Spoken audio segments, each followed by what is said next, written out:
जय श्री कृष्ण। हमारा टॉपिक है कलेक्टिव नाउन्स।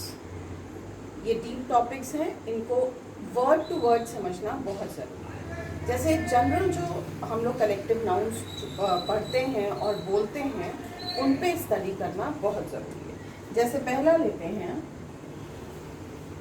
एन आर्मी और बटालियन और regiment of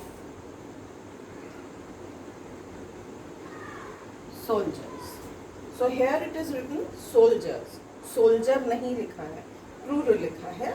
So हमने कौन कौन से words use किए? Army, battalion, regiment. Okay, battalion और regiment. Next हम लोग लेते हैं same word army. An army of ants. अब एंट्स तो एक बहुत बड़ा उदाहरण है, सीख है हम लोग के लिए कि कंटिन्यूस वो वर्क करते रहते हैं, तो उसको जो कलेक्टिव होते हैं तो उनको हम एंट्स बोलते हैं, आर्मी बोलते हैं।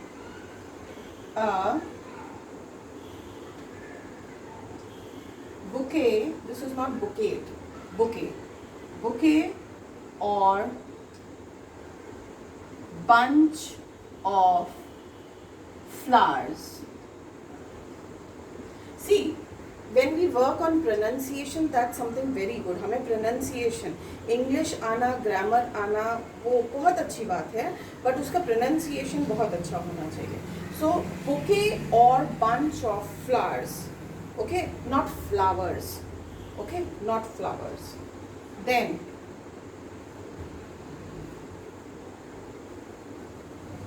सेम वर्ड हम लोग बंच जो है हम कीज के लिए यूज कर सकते हैं। बंच कीज का हो सकता है, ग्रेप्स का हो सकता है, फ्लावर्स का तो हम लोग देख चुके हैं, ग्रेप्स का हो सकता है और बनानास का हो सकता है। बट बनानास का जब वो डजन पूरा एक बंच होता है तो उसको हम हैंड भी बोलते हैं, हैंड ऑफ बनाना। सो वो भी एक कलेक्टिव उसमें आएगा कि I bought a hand of banana. Hand of banana there doesn't mean कि वहाँ पे सिर्फ 2 या 3 या 4 होने चाहिए, बट वहाँ पे बनानास होने चाहिए, वो बंच में, bunch. Okay, then a bundle of sticks, then a colony of ants or frogs. अब तुरंत ये क्वेश्चन आएगा दिमाग में, यहाँ पे आर्मी भी लिखा है, कॉलोनी भी लिखा है. Okay, so army when they are moving, I'm not saying this distinction, but both can be used, and colony where they are in collection.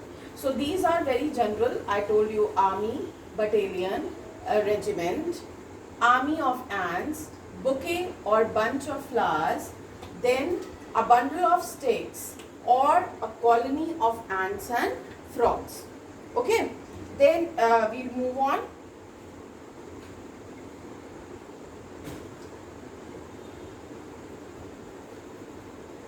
A crew of sailors. अब crew एयर में air hostess और pilot वो उसको भी crew बोलते हैं इकट्ठा। तो और सेलर्स मतलब जो सी में काम करते हैं, जो नेवी में होते हैं, वहाँ पे जो सेलिंग करते हैं उनको भी हम क्रू बोलते हैं। ओके, सो जो एक ग्रुप में सर्विसेज दे रहे हैं वो वेदर इट्स वाटरवेज और airways, that we call crew. अब जहाँ पे भीड़ लग गई है, भीड़ ये जनरल है, बहुत जनरल वर्ड्स हैं जो कलेक्टिव नाउन्स हम लोग यूज करते हैं। अ क्राउड और मॉब ऑफ पीपल, ये सिंपली सिर्फ सिंपल हम भीड़ के लिए यूज करते हैं। क्राउड जनरल, एक भीड़ लगी है। Then a fleet of ships, जहाँ पे वो हार्बर या पोर्ट पे जो बहुत सारी शिप्स होती हैं उसको हम इकट्ठा, और शिप्स भी बोल सकते हैं, या कार्स भी जब इकट्ठा बहुत सारी हम लोग खड़ा देखते हैं तो उसको भी फ्लीट बोलते हैं. The fleet of the prime minister was moving when I was going there, so the roads were blocked, so that is also a fleet. Okay. A flight of birds, then a flock of sheep. अब एक चीज, sheep को हम कभी sheeps नहीं लिखते हैं, वो प्लूरल में नहीं आता है, तो we don't write sheeps. Keep this in mind when we will do singular and plural. Then I remind it to you which are the words which are not written in plural, कैसे लिखते हैं, क्या differences होते हैं, क्या rules apply. That is a different thing.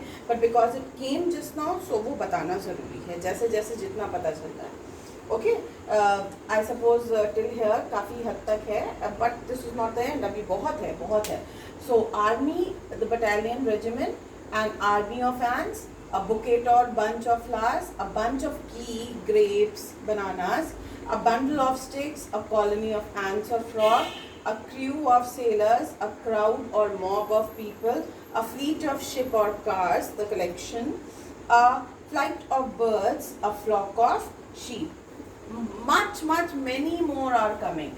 And when we know all this, so solving the exercise, solve करना, लिखना हम लोग के लिए थोड़ा सा easy हो जाता है. बोलना तो हो ही जाता है because that comes to our tongue. Then gaggle of geese. geese का plural क्या होगा? Sorry, geese का singular क्या होगा? goose. Then a very general one, a herd of cows. Deer भी आ गया, डियर को भी प्लूरल नहीं लिखते, कभी भी डियर्स नहीं लिखते हैं. कैटल और एलिफेंट्स. ओके, डियर, डियर मिल गया, और हम लोग को एक और वर्ड मिला था शीप, जो एनिमल्स में जिसको हम प्लूरल नहीं लिखते हैं. ओके.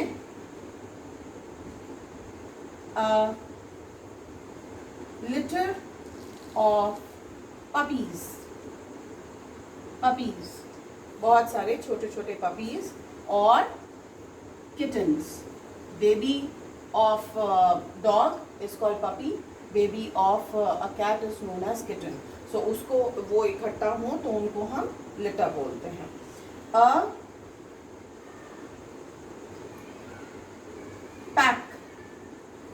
pack of कार्ड्स भी होता है, वॉल्फ्स भी होता है,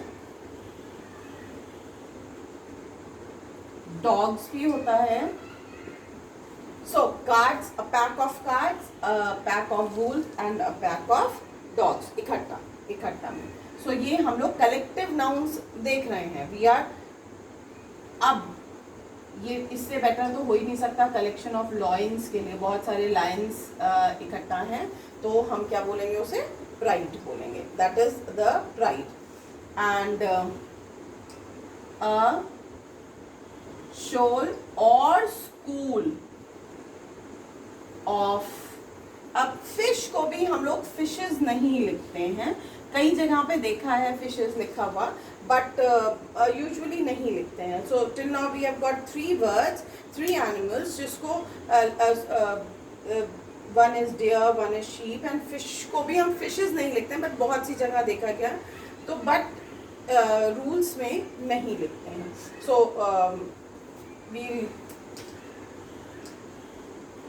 a troop of dancers. A troop of dancers or a band of musicians. So this is a troupe of dancers and band of musicians. So many are coming, much more are there, gaggle of geese. It will be better if you write it. It should be there with you so that you learn it. ये हमारे जब हम बोलते हैं तो ये regular words हैं, ये कलेक्टिव नाउन, ये रेगुलर है, कुछ नया नहीं है इसमें. We should know that. So a herd of cow, deer और कैटल और elephants, a litter of puppies or kitten, a pack of cards, the playing cards, wolves and dogs, a pride of lion, a shoal or school of fish, a troupe of dancers, a band of musicians. So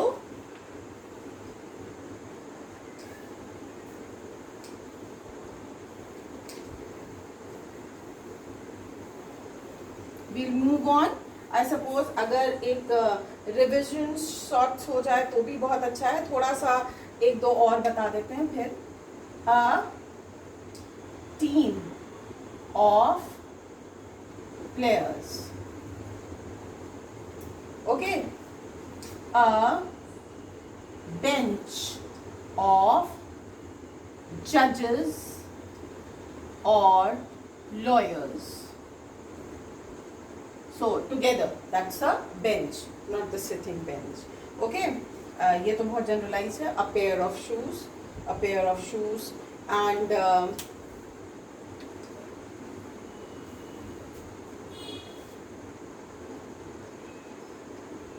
a suite of rooms. कई बार हम लोग hotel में जाते हैं और आपको suite चाहिए, तो स्यूट इज समथिंग जहाँ पे आपको कलेक्शन ऑफ रूम्स मिलेंगे, जैसे आपके घर में होता है.